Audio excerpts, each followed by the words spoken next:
제가 오늘 보랏빛 넥타이를 메고 나왔습니다. 많은 색깔 가운데서 왜 하필 보랏빛 넥타이 메고 나왔을까요? 그거야 목사님 마음이지 우리가 어떻게 알아요? 그럴지 모르겠는데 그 좋은 대답 아니에요. 이유가 있습니다. 지난주일 주보에도 올라와 있고 오늘 주보에도 올라와 있는데 오늘은 강림절 첫 주일입니다. 제가 지난주일 주보를 가지고 이렇게 설교 준비를 했기 때문에 지난주일 주보 보면은 교회 소식 두 번째에 성령 강림 후 마지막 주 및 왕국주일, 금주는 성령 강림 후 마지막 주이며 동시에 왕국주일입니다. 교회력의 마지막 주이며 그 다음에 새로운 교회력의 시작인 그리스도의 오심을 기다리는 강림절로 이어지는 주일입니다. 이렇게 되어 있습니다. 오늘 주보에도 같은 내용이 이렇게 실려져 있습니다. 짧은 문장인데요. 많은 걸 알려주고 있어요. 먼저 다음 주일은, 그러니까 이번 주일 강림절 첫 주일입니다. 그 다음에 강림절은 그리스도의 오심을 기다리는 절기입니다. 또 하나 강림절은 새로운 교회력의 시작입니다. 세 가지를 알려주고 있어요. 짧은 문장에 이렇게 많은 내용을 담기가 쉽지가 않은데요. 제가 고등학교와 신학교에서 국어를 꽤 여러 해 가르쳤는데 이렇게 하기가 사실 쉽지가 않은데 많은 내용이 담겨져 있습니다. 교회에서는 절기에 따라서 이렇게 사용하는 색깔이 있습니다. 정해진 색이 있습니다. 예전색이라고도 이렇게 하고 그 색에 다 의미가 있어요. 부활절과 성탄절 흰색을 사용해요. 성령강림절 빨간색을 사용해요. 그리고 성령강림절에서 강림절까지, 그러니까 늦봄에서 늦가을까지는 초록색을 사용합니다. 그리고 사순절과 강림절에는 바로 이색, 보라색을 사용합니다. 저기 강대상고도 오늘 이번 주부터 저렇게 보라색으로 되어 있습니다. 그래서 제가 오늘 보라색 넥타이 메고 나왔어요. 다 그러라는 건 아니고요. 저는 오늘 단에 서서 이렇게 설교를 하는데 또 설교의 주제가 강림절이니까 좀 실물 설교하려고 설교의 효과를 높이기 위해서 그렇게 하고 나왔습니다. 강림절은 무슨 절기라고 그랬어요? 그렇습니다. 그리스도의 오심을 강림을 기다리는 절기, 그렇게 되어 있습니다. 그래서요, 강림절을 갖다가 대림절이라고도 그래요. 대는 기다린다, 림은 강림. 저 옆에 있는 천주교에서는 대림절이라는 말을 전체 교회가 통일해서 사용하는 걸로 알고 있습니다. 대강절이라고도 그래요. 오늘 장로님 기도하실 때 대강절 그러셨는데요. 거기서는 기다린다, 강림에서 강자를 딴 겁니다. 근데 이거는 제 그냥 지나가는 개인적인 생각인데 대강절이라는 말은 좀 안 썼으면 좋겠다, 좀 그런 마음이 있어요. 왜? 성도들이 잘못하다가 대강 지내도 보내도 좋은 절기 이렇게 알지 염려가 있을 것 같아서 좀 안 썼으면 좋겠다, 그런 생각이 있는데 그냥 가져보는 그런 생각도 합니다. 성탄절 넉주일 전부터가 강림절인데요. 여러분 잘 기다려야지. 강림절은 그리스도의 강림을 기다리는 절기인데 잘 기다려야지 성탄절을 성탄절답게 맞이할 수가 있습니다. 잘 기다리지 않고 그냥 맞이하면요, 성탄절이요, 기쁘다고 오셨네? 그거 한번 물고 마는 그런 절기가 되어버리면 맙니다. 부활절 40일 전부터가 이 사순절인데요. 사순절을 잘 지켜야지 부활절을 부활절답게 맞이할 수가 있습니다. 이 부활절과 성탄절은 모두 잘 알고 있어요. 근데 사순절, 또 특별히 강림절, 이 모르는 분들이 적지 않고요. 또 관심들을 별로 안 갖는 것 같은데요. 그거 잘하는 건 아니에요. 사순절과 강림절도 잘 알아야 됩니다. 주님의 강림을 기다리는데 잘 기다려야 돼요. 어떻게 하는 것이 잘 기다리는 겁니까? 준비하면서 기다리는 것이 잘 기다리는 것이에요. 이 사순절과 강림절에는 저렇게 보라색을 쓴다고 그랬는데 보라색에는 세 가지 뜻이 있습니다. 순한, 준비, 참회. 각 색마다 다 의미가 있는데 초록색은 생명의 색, 성장의 색 의미가 있는데 보라색은 순한, 준비, 참회. 순한 사순절에 그리스도의 순환을 기억해야 되고요. 강림절에는 준비, 그리스도의 오심을 준비하면서 보여야 되고요. 참회, 회개라는 것은 헬라 원어로 메타노이인데 돌이킨다는 뜻이 있어요. 지금까지 우리의 관심, 우리의 시선이 세상을 향해 있으면 이제 돌이켜서 주님 쪽으로 이렇게 바라보는 거, 그것이 회개입니다. 메타노이입니다. 우리가 지금까지 세상을 열심히 바라보면서 이렇게 있으면 이 강림절 기간에는 돌이켜야 됩니다. 주님께 이렇게 집중하면서 그렇게 지내야 됩니다. 지난 2월 23일에 제가 사순절 설교를 할 때 이 사순절 기간에는 식탁이나 책상에 조그만 십자가나 또 가시면류관이나 예수님 못 박히셨는데 그 못 같은 거 이렇게 놓고 지금은 사순절이다 이렇게 기억하면서 지내는 것이 좋다 그런 말씀 드렸습니다.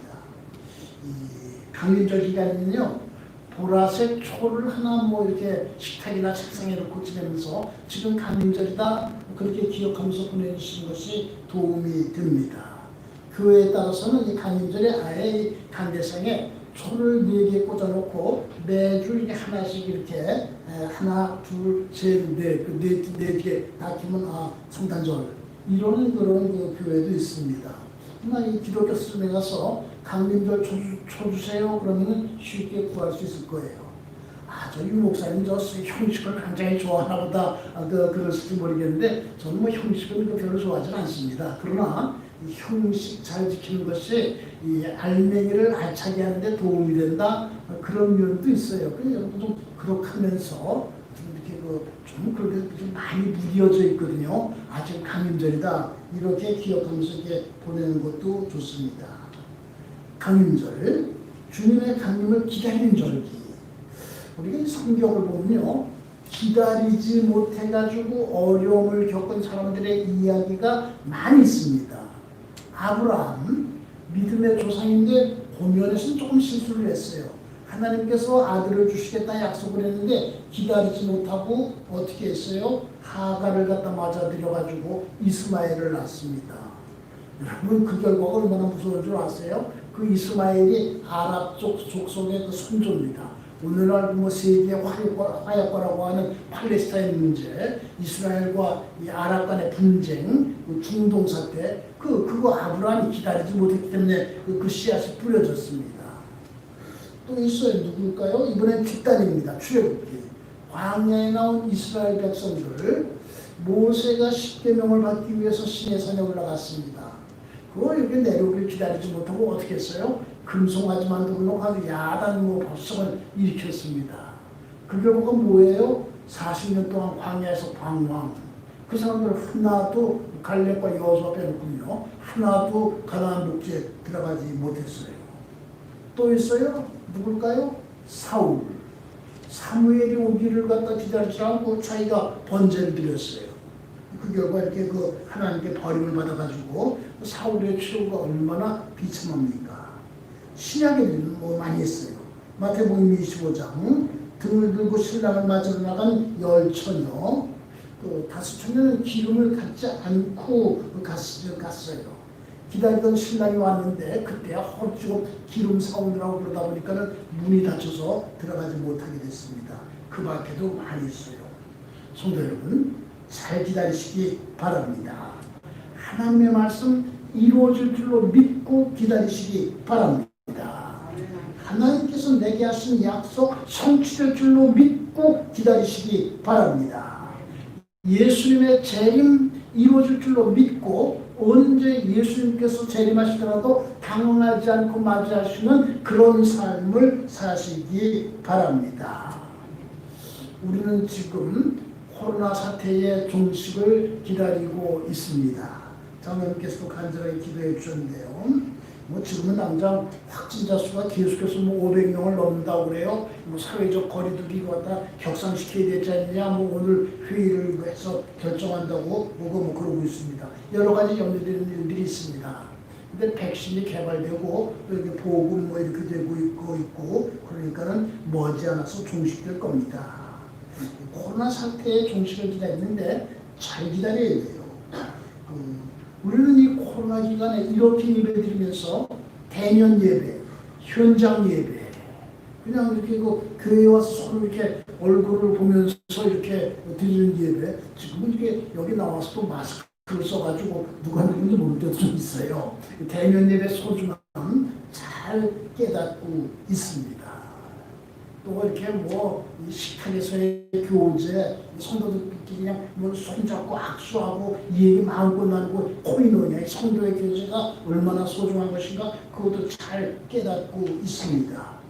교회 학교가 스톱되다시피 했는데 이 교회 학교가 얼마나 소중한지 각 부서 활동이 얼마나 소중한지도 잘 이렇게 깨닫고 있습니다.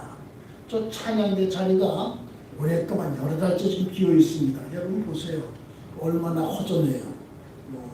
이 저기 코로나 사태가 이렇게 종식되면요 예배 빠지지 말아야 되겠다. 성도의 아름다운 교제 더 강화되어야 되겠다. 또 교회학교 더 활성화되어야 되겠다. 찬양대 더 아름다운 찬양을 하나님께 드리기 위해서 힘써야 되겠다. 이렇게 다짐하면서 그때를 바라보면서 준비하면서 그렇게 기다려야 됩니다.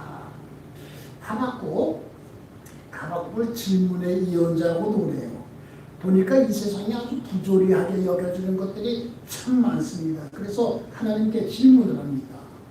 질문을 하는데 아주 따지듯이 질문을 합니다. 하박국서 1장을 보면 그냥 그 하박국서의 하박국의 질문이 거의 가득 차 있습니다. 뭐 이제 제일 따지는 것은 골자는 악인이 자기보다 의로운 사람을 살피는데 잠잠하십니까? 뭐 이것이었죠. 하나님께서 어떻게 하셨어요? 하나님께서는요, 비록 더딜지라도 기다리라. 지체하지 않고 반드시 응하리라. 비록 더딜지라도 기다리라. 그렇게 하시고서요, 의인은 그의 믿음으로 말미암아 살리라. 하박국서 2장 4절의 말씀인데 의인은 그의 믿음으로 말미암아 살리라. 이렇게 답을 주셨어요. 너는 믿음으로 살면서 기다려. 이런 뜻이에요. 개신교 신학의 등뼈라고 하는 말씀이 있어요. 로마서 1장 17절의 하반절. 오직 의인은 믿음으로 말미암아 살리라 함과 같으니라. 이 말씀은 바울 사도가 이 하박국의 이 말을 갖다가 인용하신 것입니다. 로마서를 보면 1장 17절에 기록된 바 오직 의인은 믿음으로 말미암아 살리라 함과 같으니라 그렇게 되는데 그 기록된 바는 하박국서 2장 4절에 기록된 것 같이 그런 뜻이에요. 우리는 믿음을 가지고 기다리면서 하나님의 공의가 이루어지고 하나님의 말씀이 이루어지는 그것을 기다리면서 살아야 됩니다. 여러분, 합리적인 사고방식으로는 참 이게 받아들이기 어려운 것들이 세상에 많이 있습니다. 주변 환경 참 이상하게 돌아갑니다. 또 주위에 조롱이 심합니다. 그래도요, 참고 잘 기다리시기 바랍니다. 예수님의 오심을 기다리고 하나님의 약속이 이루어지기를 기다리고 하나님의 문제를 해결해 주실 것을 믿으면서 기다리시기 바랍니다. 1930년에 감리교 교리적 선언이라는 것을 만들었어요. 감리교인들은 이런 것을 믿는다 하고 이렇게 선언한 감리교의 신앙고백인데 제일 끝에 8조가 이렇게 되어 있어요. 우리는 의의 최우순위와 영생을 믿노라 이건데요. 의의 최우순위, 영생 기다리시기 바랍니다. 어떻게 하는 것이 잘 기다리는 것입니까? 지난 주일에 목사님께서 설교를 하시면서 영적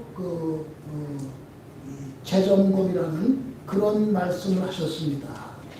영적 재점검. 이거 중요한 말이다. 그래서 제가 이 언론 주보에 여기다 영적 재점검 이렇게 메모를 했습니다. 자기 자신의 그 영적 상태를 점검하면서 기다리는 거, 잘 기다리는 거예요. 우리가 때때로 병원에 가서 건강검진 받잖아요. 이 건강보험에서 하는 그 건강검진 그 받으려는 사람들 연말이 되면 그 많기 때문에 그 좀 일찍 받으라고 그렇게 문자도 오고 편지도 오고 그럽니다. 그 연말 넘기면 다음 해가 또 맞기 때문에 사람들이 이렇게 몰리는데요. 여러분 지금 연말 됐는데요. 건강검진만 받으려고 하지 말고요. 자기의 영적 검진도 한번 스스로 해보시기 바랍니다. 예전에는요. 남녀가 데이트할 때 남자가 아무래도 걸음이 빨라요. 그런데 걷다 보니까 자연히 앞서가게 돼요. 여자가 뒤쳐져. 그럼 남자는 기다렸다가 이렇게 와서 이렇게 맞춰가지고 같이 갑니다. 요즘은 여자들도 씩씩해지고요. 데이트 기술도 발전해가지고 요즘은 이제 대개 같이 가는데 예전은 그랬어요. 근데 우리의 생활이 예전에 남녀 데이트하는 것과 같았습니다. 세상의 일들에 대한 관심은 앞서갔고요. 영적인 일에 대한 것들은 뒤처지고 그럽니다. 강민절 지금은 멈춰가지고 내 영적인 관심, 내 영적인 상태 이것이 이렇게 와서 같이 보조를 맞춰서 같이 나갈 수 있도록 그래야 되는 그 절기이기도 합니다.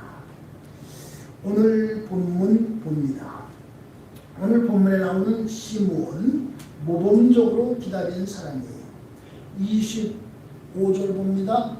예루살렘에 시므온이라 하는 사람이 있으니 이 사람은 의롭고 경건하여 이스라엘의 위로를 기다리는 자라 성령이 그 위에 계시더라. 이스라엘의 위로를 기다리는 자라. 시므온은 기다리는 사람이었어요.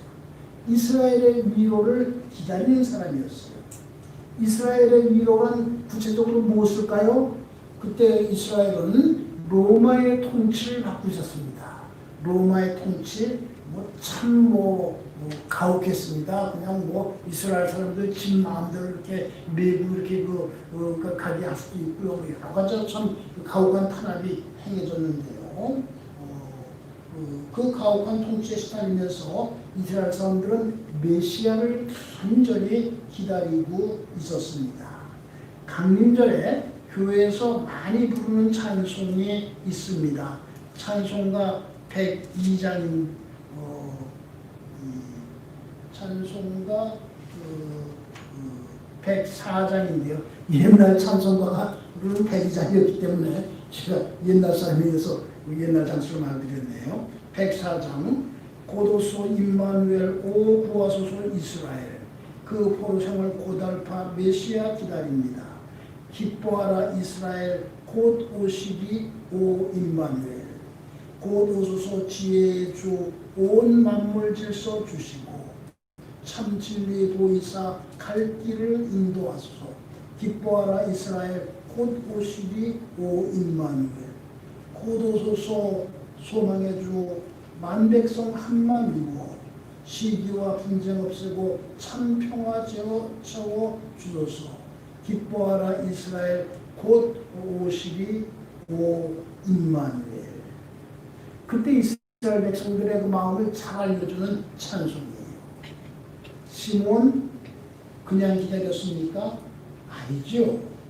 의롭고 경건하게 살면서 기다렸다고 오늘 성경은 우리에게 가르쳐주고 있습니다. 의롭고 바르게 사는 것을 말합니다. 사랑과 공의 이게 하나님의 양대 속성이에요. 우리는 사랑만 생각하기 쉬운데 공의도 생각해야 됩니다. 그 하나님을 생각하면서 의롭게 살기에 힘써야 됩니다. 그 다음에 경건하게 이 사람은 의롭고 경건하여. 이 경건 강림절에 특별히 중요한 거예요. 강림절이요 포기할 거 없어요. 경건하게 보내야 되는 때예요. 경건 특별 강조 주간 그렇게 말할 수가 있습니다. 경건이 뭐예요? 사전을 찾아보니까 어떤 것을 소중히 받들고자 하는 데가 있어 엄숙한 것 이렇게 되어 있습니다. 저는 이 성경 또 교회에서 경건이라는 말이 어떻게 쓰고 있나 꽤 오랫동안 자세하게 살핀 다음에 제 나름대로 제 스스로 하나 경건에 대한 정의를 내렸어요. 경건, 하나님께 초점을 맞추고 살아가는 생활 이렇게 만들어 놓고 스스로 잘된 거다 혼자서 그렇게 생각하고 있는데요. 우리가 운전할 때는 내비게이션에 초점을 맞춰야 됩니다. 그렇지 않으면 길을 잃고 헤매죠. 우리가 신앙인으로서 살아가려면 하나님께 초점을 맞추고 살아가야 됩니다. 그렇지 않으면 탈선해요. 그렇지 않으면 방황하게 됩니다. 하나님께 초점을 맞추고 살아가는 거 이것이 경건입니다. 꽤 오랫동안 경건이라는 말이 설교에서 어떻게 쓰이나 경건이라는 말이 이 성경에 어떻게 나왔나 이걸 이렇게 살펴본 다음에 만든 그런 정의예요. 경건은요 이론보다 실천이 중요합니다. 이론보다 실천이 중요해요. 이 경건의 실천을 위한 세 기둥이 있습니다. 교회 출석, 기도, 성경 읽기. 저기에 실천 목표에 전도가 들어가서 이렇게 네 가지 되는데 되게 이제 전도는 한 단계 더 높아진 거라고 할 수 있겠죠. 예배, 기도, 말씀 이게 경건의 세 기둥이라고 할 수 있습니다. 교회 출석, 경건 생활의 기초입니다. 오늘 보면 27절 보면 시몬이 성령의 감동으로 성전에 들어갔다가 기도하옵나이다.